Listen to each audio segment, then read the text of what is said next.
Kalau tadi pertanyaan apakah sejarawan itu nanti bakal kayak gimana lah setelah dia masuk. Ada contohnya Muhammad Yamin. Dia sejarawan. Dan politisi. Dan politikus. Anggota parlemen Partai Murba. Dan menteri pengajaran. Menteri pendidikan kalau sekarang. Oke. Nah itu dia sejarawan. Sujatmoko pemikir, berpolitik. Anggota parlemen tahun 50-an. Yang salah dari kita setelah masa Orde Baru itu ya. Politik itu menjadi tabu. Partainya cuma 3. Yang menang dia lagi. Ti aing SD nepi ka kuliah presidennya eta kene bae.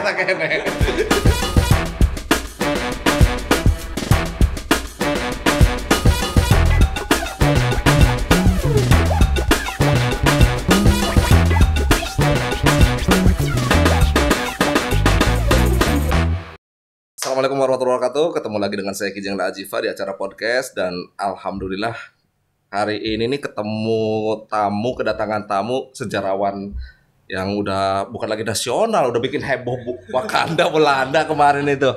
Cuma hari ini saya tidak akan ngobrol hanya tentang sejarah, karena ada kabar nih bahwa sejarah kita ini kabarnya mau nyalek Kang Boni Triana ini. Betul nggak Kang? Kalau Kang Boni tiba-tiba sekarang mau nyalek nih. Kalau itu kabar yang didengar teman-teman, berarti pendengaran teman-teman masih baik. Satu. Pendengarannya masih bagus.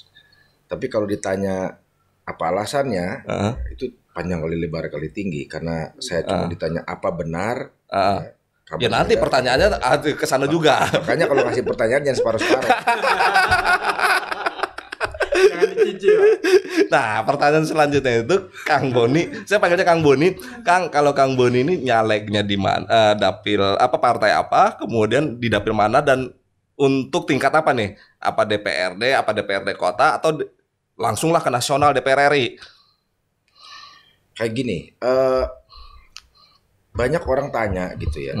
Bukan teman-teman aja, bukan Kijing sama Sapro yang tanya. Ya, apakah betul saya terjun ke politik? Pertama saya koreksi, saya tidak pernah merasa terjun ke politik. Karena artinya kalau kita terjun itu kan ke tempat yang rendah.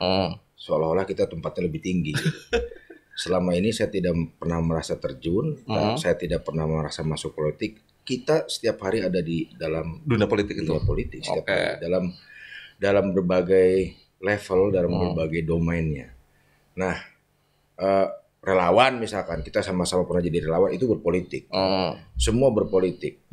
Nah, tahun ini gitu ya, baru beberapa minggu lalu lah saya memutuskan akhirnya untuk maju ya, sebagai anggota DPR RI, caleg. Dapil. Nggak apa-apa, langsung jadi anggota DPR RI, nggak usah caleg. Doa menang. Banten 1. Ya. Nomor urutnya ya belum tahu ya. Semoga aja nomor urut yang cantik. Nomor cantik. Ada nomor cantik. Ya. Dari PDI Perjuangan. Hubungan saya sendiri dengan PDI Perjuangan artinya tidak secara formal semula, itu memang terbina sejak lama, dalam arti saya ini sejak kuliah sudah pernah menyusun buku mengenai pidato Bung Karno, revolusi belum selesai. Saya ini pemujanya Bung Karno. Keluarga saya juga sama, ayah saya juga seorang Soekarnois, kakek saya juga seorang Soekarnois. Artinya memang ini tidak terjadi begitu saja prosesnya. Namun kenapa baru terjadi sekarang? Ya, momentum itu baru ada, gitu kan. Nah, pertanyaan selanjutnya apa? Nah, pertanyaan selanjutnya, Kang Boni ini kan sejarawan, saya juga pengen sedikit ngulik nih sejarah Kang Boni. Nah, turun di dapil 1 ini, emangnya Kang Boni emang sejarahnya orang situ gitu di dapil 1, atau kampungnya di situ gitu? Seperti apa sejarahnya? Saya lahir di Rangkas Bitung. Saya lahir di Rangkas Bitung, saya sekolah di sana, SD, SMP, SMA lulus, kemudian keluar dari kota itu, memulai karir sebagai wartawan, sebagai sejarawan, mendirikan majalah Historia.id, menjadi pemretnya selama 13 tahun. Tapi saya tidak pernah melupakan kampung saya. Karena saya punya pengalaman-pengalaman yang sangat membekas ya, kampung saya, sehingga itu juga yang mendorong saya menggagas berdirinya Museum Multatuli ya, dan Perpustakaan Seija Adinda yang kemudian saya putuskan waktu itu ya, berarti 8-9 tahun lalu lah ya. 2018. Dibukanya 2018 tapi idenya dan proses sudah dari 2014. Saya bawa itu, saya sharing itu dan pemerintah daerah sana mendukung, kemudian terwujud dalam sebuah Museum Multatuli dan juga perpustakaan tadi. Itu bukan hanya saya sendiri, saya cuman memantik ide dan juga membantu proses mewujudkan ide tersebut. Dan tentu saja ini saya selalu sebut sebagai wujud dari kerja kolektif ya, kerja kolektif dari teman-teman semua pihak, dari pemerintahan, dari teman-teman pegiat kebudayaan, sejarah yang concern sama isu ini, sehingga museum itu juga sekarang menjadi satu meeting point ya, bukan hanya buat pengunjungnya dari luar, tapi juga dari teman-teman di area situ untuk berkumpul, latihan kesenian, dan itu yang tidak saya temukan ketika saya masih ada di sana.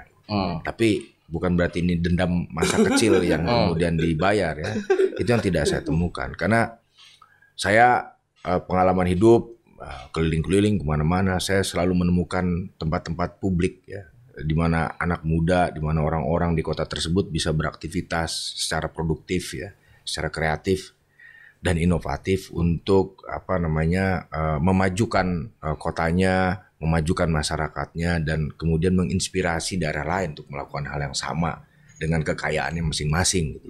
Jadi itu sebetulnya yang membuat saya berpikir mungkin kalau misalkan saya gini-gini aja ya, mungkin saya bisa melakukan beberapa inisiatif. Tapi mungkin kalau saya punya kekuatan lebih ya, dari mandat yang diberikan kepada saya dari orang-orang, maka mungkin juga saya bisa melakukan yang hal lain. Mungkin. Tapi ini bukan bullshit omong kosong ya, bukan bluffing gitu. Tapi saya ingin membantulah apa yang saya bisa lakukan untuk kampung halaman saya, dan skala lebih luas ya untuk semua orang lah gitu ya. Saya juga tidak mau terjebak kepada istilah yang sangat primordialis gitu, putra daerah gitu ya. Itu kan primordialis banget, karena Indonesia ini saya pikir siapapun berhak menjadi apapun di seluruh wilayah ini kan. Kebetulan saja saya lahir di sana ya, dan itu membawa saya untuk terdorong lah untuk berbuat sesuatu yang mungkin lebih bisa berdampak bagi orang yang lebih banyak gitu, dengan kerja-kerja yang sekarang kolaboratif, kerja-kerja yang kolektif. Itu bukan berarti kita sok-sok heroik ya, sendirian, enggak. Ini harus melibatkan semua orang. Dan saya menempatkan diri sebagai dirijen aja, ataupun sebagai konduktor, sebagai manajer yang bekerja sama dengan manajer lain untuk menciptakan suatu hal yang lebih besar gitu. Kang arti teu di aing ngomong. Arti Kang. Iya, Kang Boni itu kan selain penggagas Multatuli juga saya baca bahwa Kang Boni juga sebagai salah satu yang ikut dalam upaya penyelamatan sekolah syarikat Islam yang di sekarang. Nah, seberapa penting sih penyelamatan yang misalkan kalau di Museum Multatuli kan itu dari bangunan bersejarah kemudian dijadikan museum, kemudian sekolah syarikat Islam diupaya penyelamatan. Seberapa penting sih bangunan-bangunan bersejarah itu sampai harus fight kayak gitu? Ada kesalahan besar dalam kita mengelola negara ini ketika pelajaran sejarah dan pelajaran sastra tidak pernah diberikan dengan cara yang baik kepada masyarakat, kepada siswa, kepada anak muda. Bentuk konkret dari pelajaran sejarah itu tidak pernah diberikan secara baik, secara pantas, secara layak gitu. Adalah hilangnya ingatan orang terhadap identitasnya, terhadap kotanya, dan terhadap masyarakatnya. Bahkan yang skala lebih luas, kita tidak punya ingatan terhadap bangsa ini mau kemana gitu ya. Nah, wujudnya itu kalau di heritage gitu kan, di warisan budaya, cagar budaya itu kan sebetulnya bentuk material ya, dari satu ingatan, dari satu peristiwa yang ada di suatu tempat. Apabila tempat itu tiba-tiba ataupun tidak terperhatikan, terbengkalai, berarti ada yang salah dengan orang-orang di kota itu. Ya kan, ada yang salah dengan orang-orang kota itu. Saya nggak mau ngomong teknis tentang bagaimana proses penetapan status cagar budaya ya. Nah, itu ada lagi itu peraturannya. Nah, tapi yang saya ingin katakan secara garis besar, apabila sebuah warisan budaya itu hancur, hilang, tidak terpelihara, bahkan pemerintahnya juga tidak tahu, itu mungkin pemerintahnya atau masyarakatnya tidak mengetahui itu memang ada harganya. Yang kedua, tidak punya prioritas, tidak punya skala prioritas. Yang ketiga ya tidak punya orientasi. Nah makanya kalau misalkan sebuah situs cagar budaya, cagar bersejarah hilang, hancur, tidak terawat, ya, apalagi yang sudah terdata, sudah terregistrasi dan dilindungi undang-undang cagar budaya hilang, ya, itu kan ada hukumannya tentu saja. Tapi yang kemudian lebih parah adalah nih orang bahkan tidak pernah tahu bahwa di kota itu dia punya sesuatu yang berkaitan erat dengan sejarahnya. Dalam kaitannya dengan syarikat Islam misalkan, itu gedung yang sangat penting bagi sejarah kita, ya kan, sangat penting. Disitulah kesadaran nasional kita sebagai sebuah bangsa ditanamkan, terbentuk, yang kemudian membawa kita sampai hari ini. Nah, kalau misalkan gedung itu yang juga dengan begitu banyak sumber-sumber data-data, fakta-fakta yang membuktikan bahwa tempat itu bersejarah hilang, hancur, berarti ada yang salah. Nah, jadi ini bukan hanya sekedar melindungi ataupun mengkonservasi bangunan rongsokan, bangunan tua gitu. Kita nggak asal itu, tapi ini satu gagasan, satu upaya untuk menyelamatkan ingatan warga. Dalam skala kecil di kota itu, dalam skala besar pada bangsa ini. Itu. Jadi itu satu upaya untuk menyelamatkan, mengembalikan ingatan warga, dan itu penting. Ya kan? Kita tahunya sekarang ada mall. Dan seringkali mall itu satu tolok ukur kemajuan sebuah kota. Ya kan? Kita harus tahu kemajuan sebuah kota itu kalau warganya itu punya tempat publik yang bisa diakses oleh siapapun tanpa harus bayar. Punya museum, punya galeri seni, punya perpustakaan, dan itu bisa dikunjungi oleh siapapun warganya. Itu kota yang maju, bukan yang hanya banyak mallnya. Parkir aja harus bayar. Ya kan? Nah, bagaimana kita mendorong ini semua? Ya kan? Contoh lah, misalkan saya tinggal di BSD di Serpong. Kalau kita lihat misalkan gap antara penduduk yang tinggal di komplek sama di luar komplek itu terasa sekali, ya kan? Di komplek tempat saya tinggal tadinya ada 3 kolam renang, 2 untuk anak kecil, ya, 3 lah, 1 untuk dewasa. Sekarang ditutup, 2 ditutup gitu. Anak-anak saya bisa menikmati itu, ya kan? Tapi anak-anak di luar komplek nggak bisa menikmati. Apa bedanya anak saya dengan anak yang di luar komplek? Nggak ada bedanya, sama kan? Tapi kenapa mereka tidak bisa menikmati fasilitas yang sama, fasilitas sosial yang sama? Apakah hanya gara-gara kami yang di komplek punya uang lebih banyak daripada yang di luar? Tapi kan hak warga sama. Harus sama. Ya artinya ini kan ada disparitas, ya kan? Dan kalau dikaitkan, ini juga berkaitan dengan cara berpikir mentalitas kolonial yang masih ada. Hati-hati loh, ya kan? Mentalitas kolonial yang masih ada, karena apa? Kalau kita pergi di Belanda, di Eropa, orang bisa pergi ke tempat publik untuk berenang, siapapun. Dan kolam renang itu menjadi bagian dari daerah situ tanpa ada eksklusivitas. Cuma diatur aja tuh jamnya. Ini contoh kecil lah ya, bagaimana tempat-tempat, ya baik itu heritage, sebagai simbol peradaban sebuah daerah, sebuah kawasan, itu seringkali luput dari pengamatan kita. Ya kan? Kota yang beradab, daerah yang beradab itu harus ada tempat publik. Itulah yang memotivasi saya untuk menginisiasi misalkan Museum Multatuli. Itu menjadi tempat publik sekarang, ya kan? Nggak perlu bayar. Ya sekarang ada tiket murah ya untuk menghidupi si museum ya. Dan saya dengan senang hati membantu museum itu tanpa dibayar, ya, bahkan mempromosikannya. Jadi jubir bain judulnya. Sampai ke Belanda, sampai ke Belanda semuanya saya promosikan. Dan itu tidak pakai APBD. Ada APBD. Nah ini juga salah ya. Seringkali kita merasa kalau sesuatu hal yang dibiayai non APBD itu benar. Karena seringkali terstigma kalau APBD digunakan untuk pekerjaan itu pasti korup. Nah ini harus dibenerin juga nih cara berpikirnya kan. Nah itu kan duit yang harus digunakan gitu. Kan laju ke APBD dah. udah kelihatan politisinya sekarang. Hah? Udah kelihatan politisinya. Itu kumaha bae lah. Geus jadi politisi kan politik. Bang Ijing Sabro masih kepo nih kalau Om Boni terkonfirmasi ya hari ini bahwa kabar yang beredar bahwa benar menjadi caleg. Ini ada sebuah pertanyaan besar. Siap tidak Kang Boni karena citra wakil rakyat kita kan di mata masyarakat ya sampai sejauh ini tidak terlalu baik. Ketika nama besar Kang Boni yang sudah mendunia kemudian memastikan diri menjadi salah satu peserta pemilu 2024, siap nggak dengan citra bahwa wakil rakyat kita memang buruk banget di masyarakat? Apa pandangan Kang Boni? Itu kan image aja ya, citra.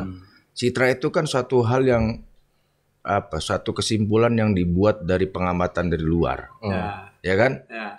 Yang kemudian meringkus satu kesimpulan bahwa semua seperti itu. Okay.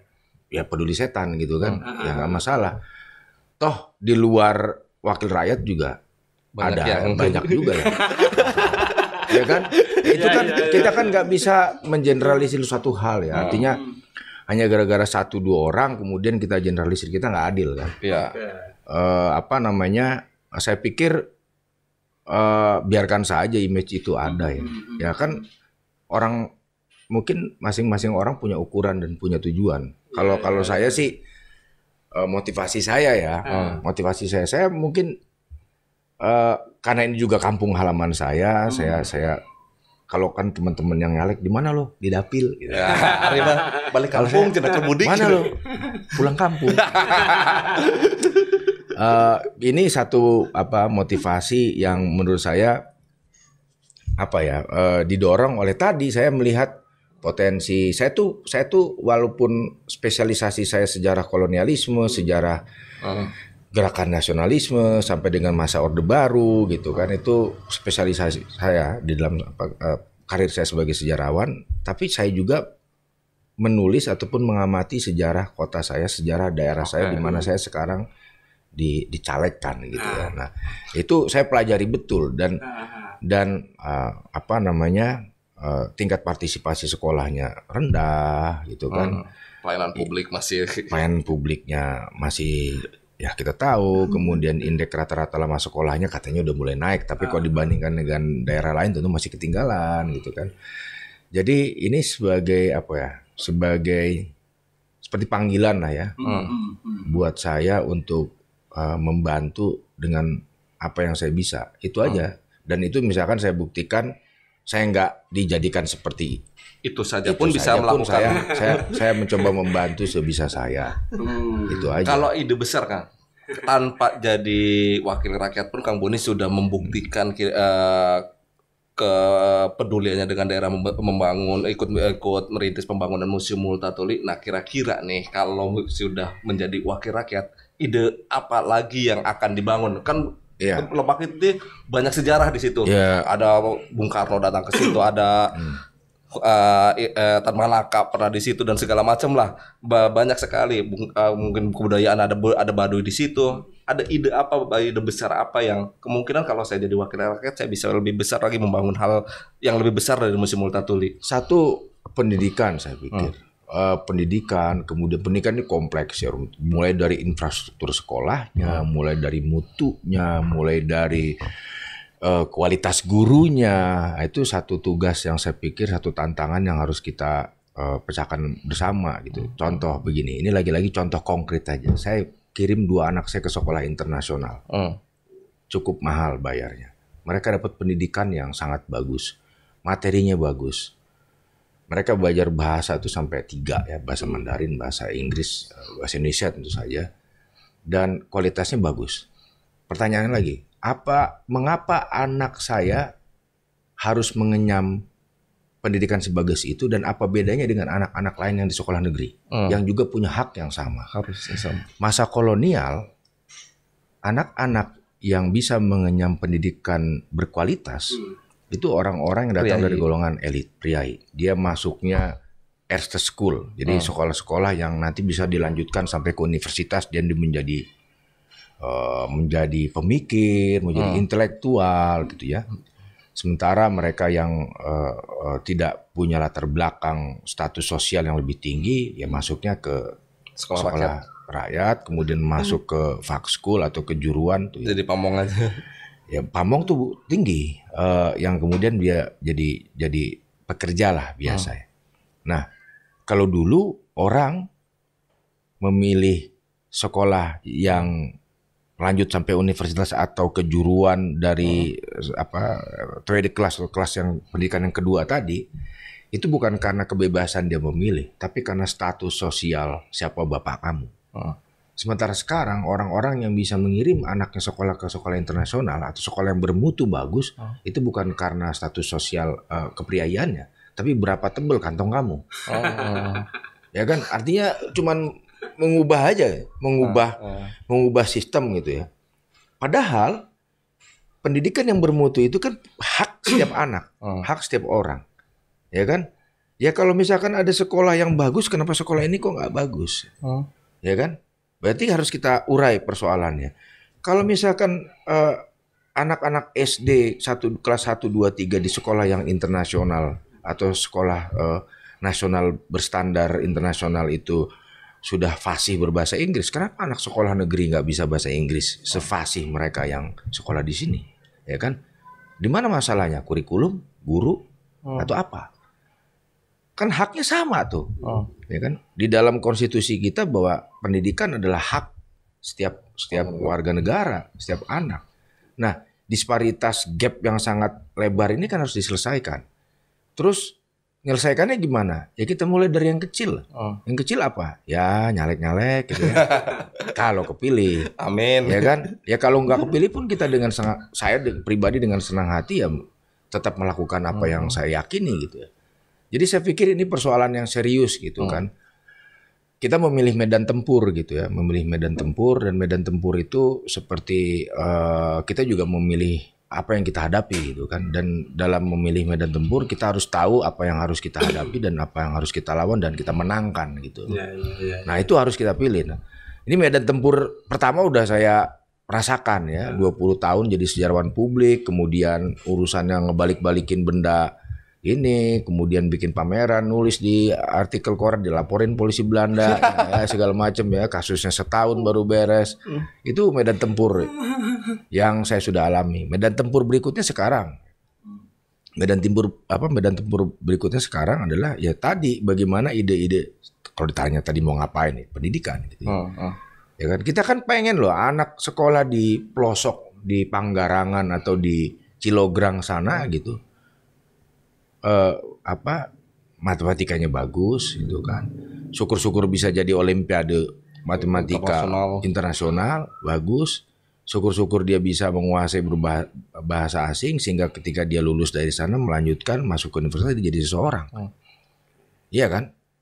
Ini kan disparitas keadilan dalam mutu pendidikan ini juga satu hal yang harus diperhatikan. Itu satu hal gitu kan. Belum lagi ngomongin kehidupan orang segala macam gitu. Karena kita Indonesia itu negara kaya. Banten tuh wilayah bagian dari Indonesia dan tempat yang sangat kaya. Tempat saya tinggal, tempat saya lahir, kampung saya juga sangat kaya, ya kan? Tapi kayaknya kita bukan nggak punya uang, kita tuh punya uang tapi nggak punya prioritas, ya kan? Kita nggak punya prioritas, mau alokasikan kemana uang kita? Kita ada uang, tapi nggak punya prioritas. Ya kan, itu yang saya rasakan, ya kan. Sehingga menurut saya hal seperti ini lagi-lagi kita harus kerja kolektif, kolaboratif, melibatkan banyak orang untuk memecahkan. Ada 340 lebih desa di satu kabupaten plus Pandeglang. Kalau bicara dapil saya 600-an lebih. 28 kecamatan di Lebak, 30-an di Pandeglang. Besar sekali. Tapi apa yang sudah kita lakukan bagaimana gitu pendidikan di sana. Nah, ini saya pikir yang harus kita perhatikan ya kan. Ya. Kayak gitu. Kalau ngeliat kan Lebak Pandeglang sebagai kampung halaman, saya nggak mau nyebutnya dapil tadi itu kampung halaman Kang Boni nanti pertarungan. ini kan potretnya hampir sama nih kondisinya. Kondisi sosial, masyarakat, pendidikan dan segala macam itu hampir satu sama. Sementara saya balik ke misalnya ke Multatuli, ini udah ditulis dengan Multatuli di awal abad 19. Kemudian saya pernah nonton video rekamannya temannya Kang Boni, Kang Mas Aryan itu tahun 80-an kondisinya masih sama kayak gitu. Kemudian di tahun 2000-an pun masih sama. Ini ada masalah apa sebetulnya? Sebetulnya gini, kalau segi bercandaannya gitu ya, berarti ini daerah ini adalah museum dari kehidupan di masa lalu. Di masa lalu kepada ada perubahan. Ya, jadi begini, adalah perubahan adalah. Kita tidak bisa menafikan itu, ada perubahan, lumayan.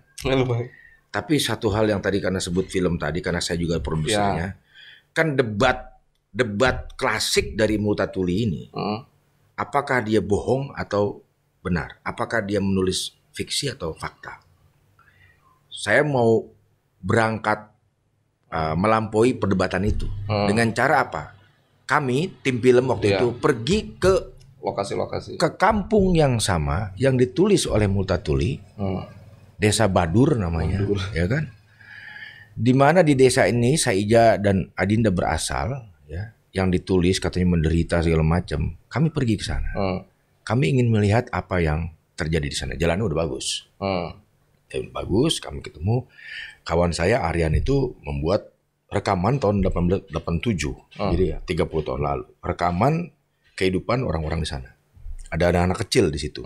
Waktu direkam itu tahun 1987, ada anak-anak kecil lagi main kerbau, ada yang nyari kutu tuh, dua orang seperti perempuan. yang bisa jadi dalam nasi. Ya gitu kehidupannya. Itu kan berarti sekitar 100 tahun setelah kematian Multatuli ya. Ketika si kawan ini bikin video, lantas dia datang ke saya punya ide, saya bilang, kita pergi lagi ke sana, kita cari anak-anak ini jadi apa?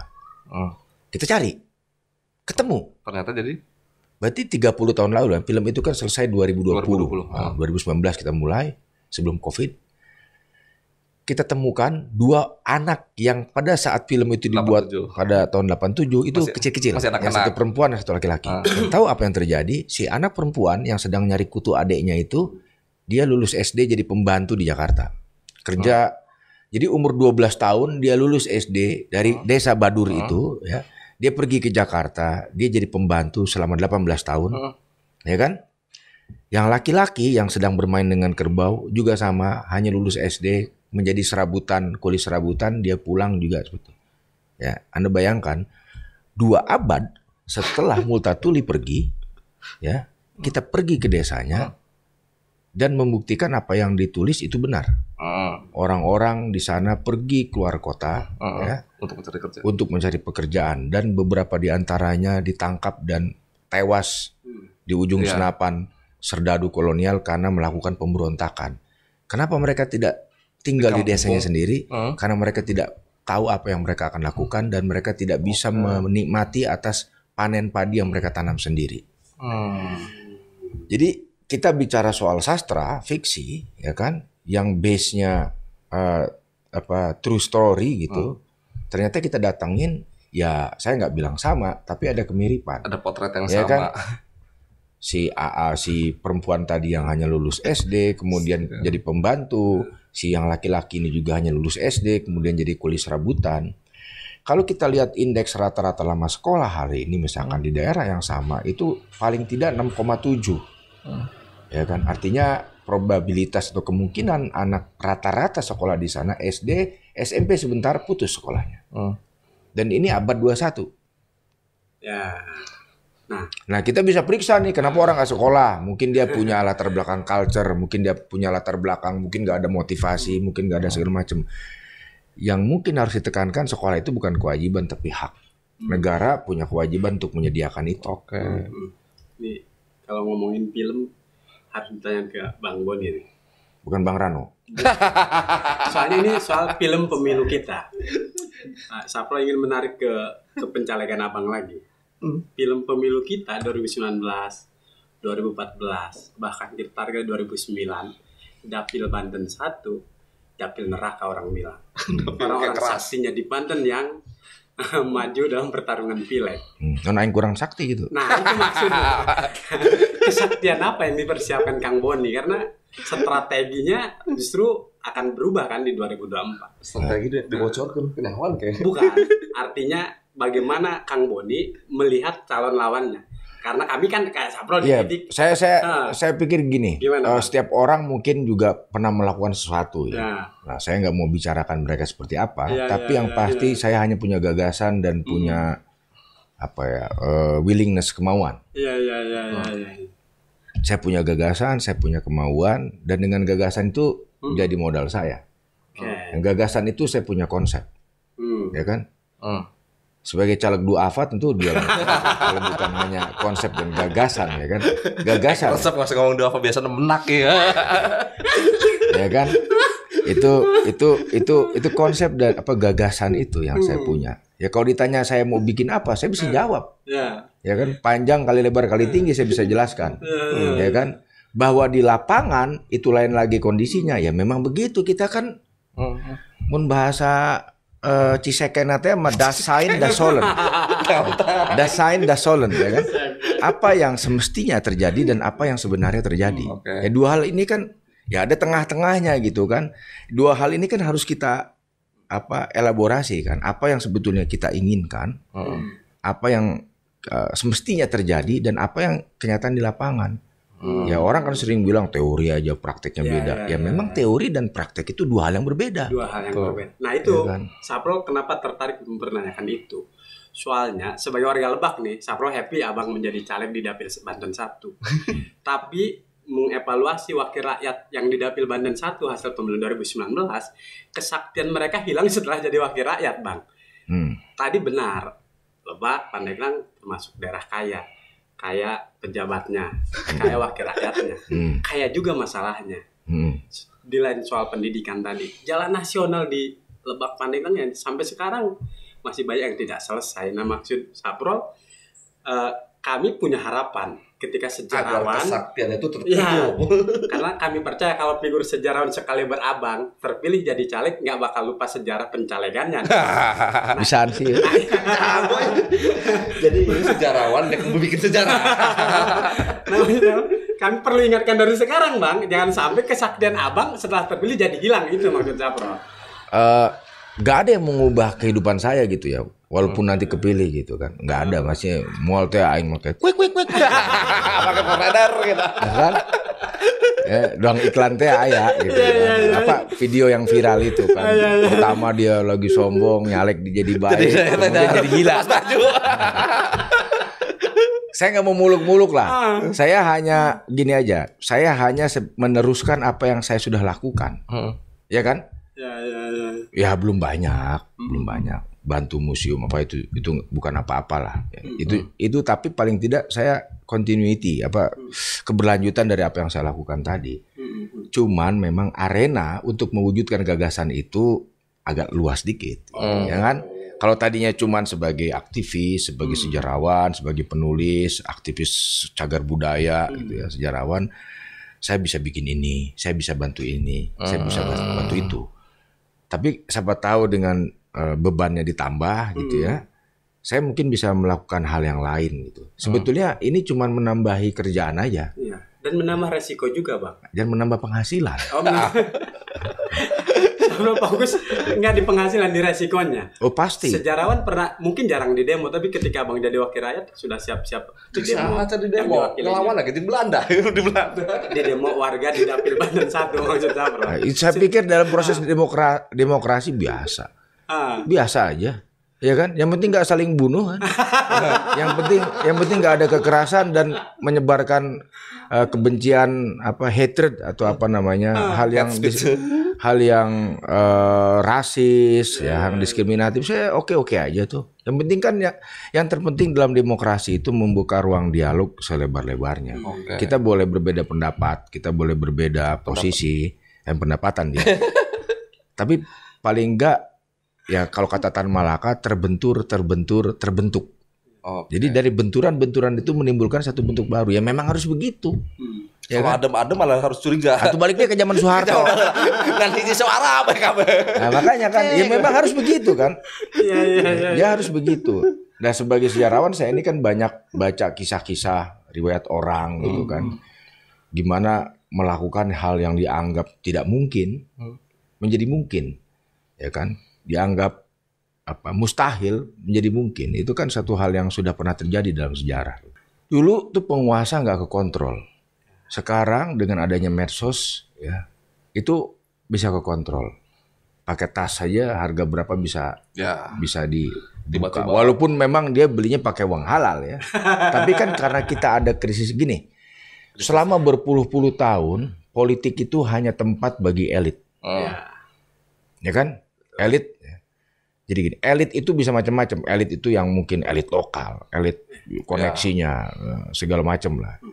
Dan ketika ada demokratisasi di Indonesia, semua orang berpartisipasi. Sekarang bayangin orang jadi caleg itu dari DPRD sampai ke atas, ya kan, ribuan.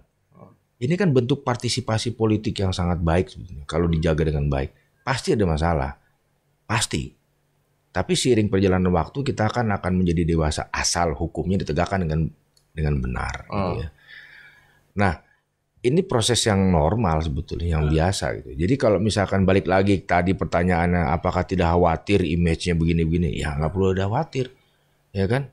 Kalau tadi pertanyaan apakah sejarawan itu nanti bakal kayak gimana lah setelah dia masuk? Ada contohnya Muhammad Yamin, dia sejarawan dan politisi, dan politikus, anggota parlemen Partai Murba dan menteri pengajaran, menteri pendidikan kalau sekarang. Nah itu dia sejarawan. Sujatmoko, pemikir, berpolitik, anggota parlemen tahun 50-an. Yang salah dari kita setelah masa Orde Baru itu ya, politik itu menjadi tabu. Ya, partainya cuma 3, yang menang dia lagi. Ti aing SD NPK kuliah presidennya tetekene banget. Ya kan, sehingga itu membentuk di kepala kita bahwa politik itu cuma punya elit. Masa itu nggak boleh, makanya ada istilah masa mengambang, floating mass. Mereka tidak diizinkan berpolitik kecuali 5 tahun sekali pergi ke TPS, nyoblos, eta diarahkan. Diarahkan. Nah, ini masyarakat kita jadi traumatis. Nah, itu membentuk satu sikap kolektif, ya, sikap yang lebih luas. Wah, ini kotor. Wah, ini satu hal yang nggak bisa kita lakukan. Nah, sehingga ada image yang terbentuk ke situ. Dan perjalanan kita sebagai sebuah bangsa itu kan melewati pengalaman-pengalaman sejarah.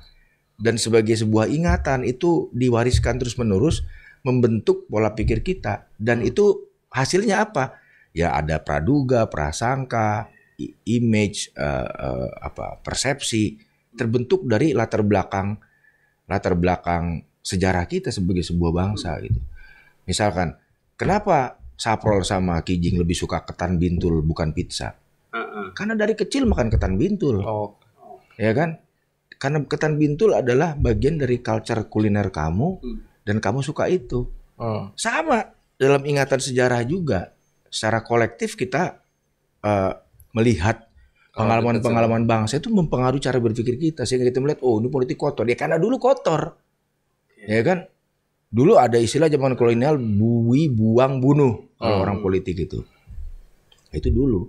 Ketika masanya otoriter, ketika masanya penuh tekanan, penuh pemaksaan.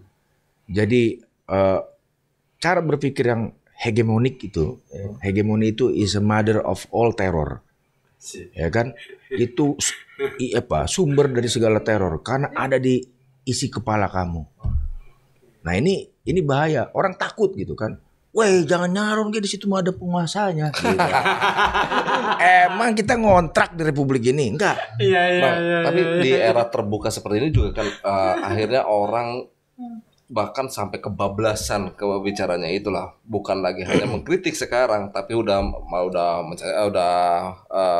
pembunuhan karakter, memfitnah segala macam. Nah itu kan ada aturannya jelas.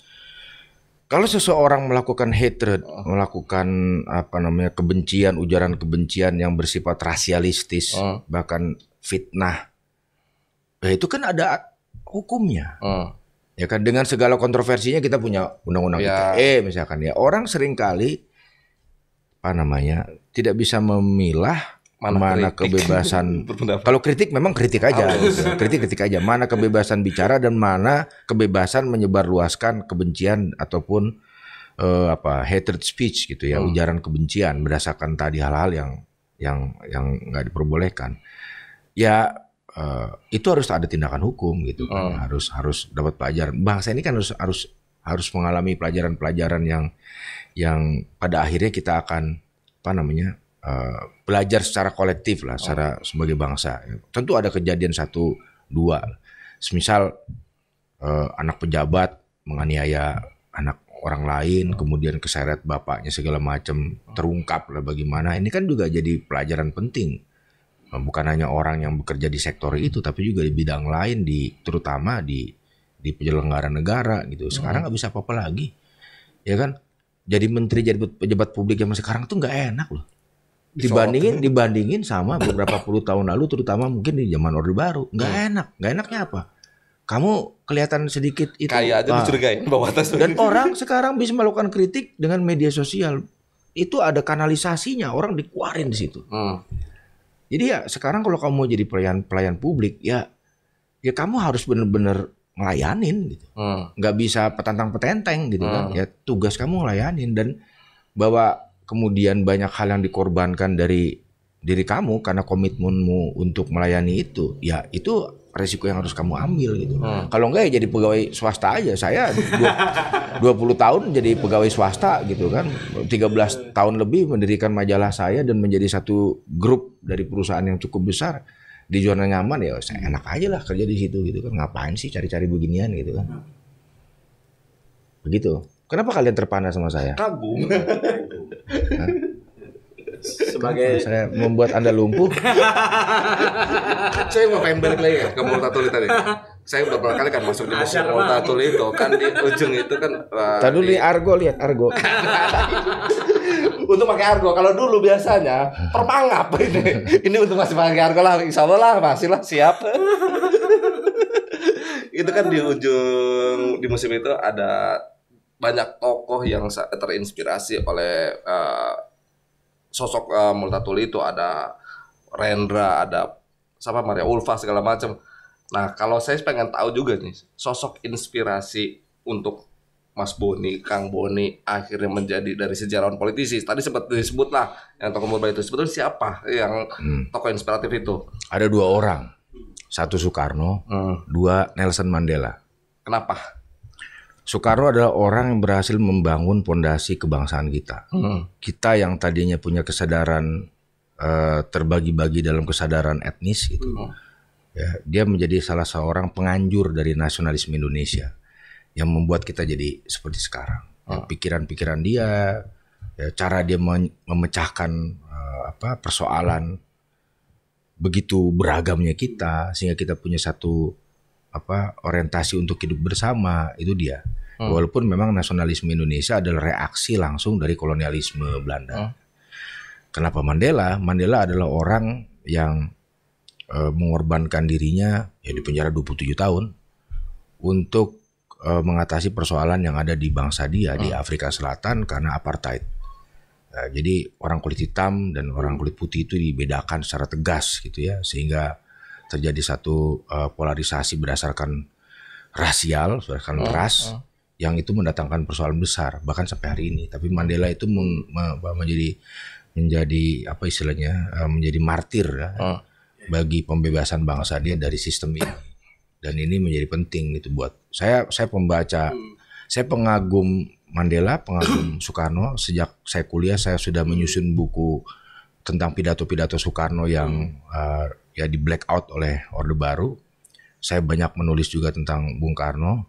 Bahkan sekarang juga saya sedang mempersiapkan satu buku tentang Soekarno. Mandela saya baca biografinya, Long Walk to Freedom. Sangat menginspirasi saya. Jadi 2 tokoh ini. Ya tentu Multatuli ya sebagai satu tokoh yang saya baca. Tapi kalau saya ditanya siapa yang menginspirasi kamu lebih, Soekarno, Nelson Mandela. Jadi pengen teriak merdeka. Biasa baik dia. Karena 2 tokoh tadi akhir karirnya menderita. Siap menderita untuk rakyatnya. Nah ini pertanyaan Saprol nih. Mungkin abang siap menderita demi rakyat. Tapi keluarga gimana bang? Setelah mengetahui abang. Keluarga gini, 90% keluarga saya itu berada di Banten.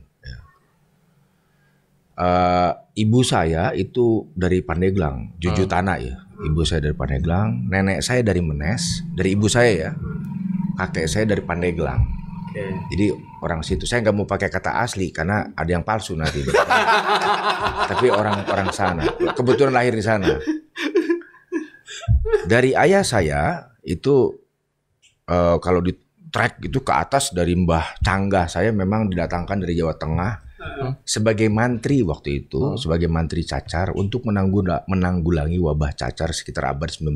Itu kalau dari buyut ketemu perempuan lokal yang kemudian dinikahi menjadi nenek Canggah saya dan menurunkan keturunan banyak, dan itu di Rangkas Bitung. Ya, jadi memang akarnya di sana. Jadi dari akar ibu saya dari Pandeglang Menes, dari ayah saya kalau ditarik itu dari Jawa Tengah dan campuran dari Banten dari situ. Nah ini ya keluarga kami besar gitu. Dalam sejarahnya nggak ada yang terjun ke politik. Pada terkejut nggak Bang? Untung bete jantungan. Tapi memang mereka udah tahu ya. Ibu saya semua udah tahu. Mereka nggak melarang gitu. Mungkin ngesuayahnya gitu. Mungkin sekarang mereka nggak ada larangan. Mereka cuma mendoakan dan satu pesannya, jangan malu-maluin keluarga. Itu aja, dan itu yang saya pegang. Jangan malu-maluin keluarga. Berarti sekalinya nyalon harus jadi langsung dilantik ini Bang. Terserah nyalon eta bisa dikeriting, di rebonding. Iya, di salonnya tante Mama Mira. Iya. Jadi ya saya juga nggak mau berandai. Terus terang ya, Kijing Safrol, terus terang. Saya ini jadi caleg meninggalkan satu zona nyaman. Ya. Saya udah jadi sejarawan, bulak balik ke Belanda itu dong. Lebih sering ke Belanda daripada ke Serang. Ya kan? Pergi ke sana kemari segala macam itu buat saya enjoy kan, kita kerja. Tapi saya dapat pelajaran banyak, belajar. Ketua tim repatriasi itu duta besar senior, diplomat senior. Saya belajar banyak dari dia tentang bagaimana bernegosiasi, bagaimana bicara dengan orang asing gitu kan, bagaimana. Karena argonya sudah jalan semakin panjang, mungkin saya ingin mendengar closing kata-kata terakhir pengantin. Untuk kata-kata terakhir mepahan. Penutup kalimat lu ada gitu.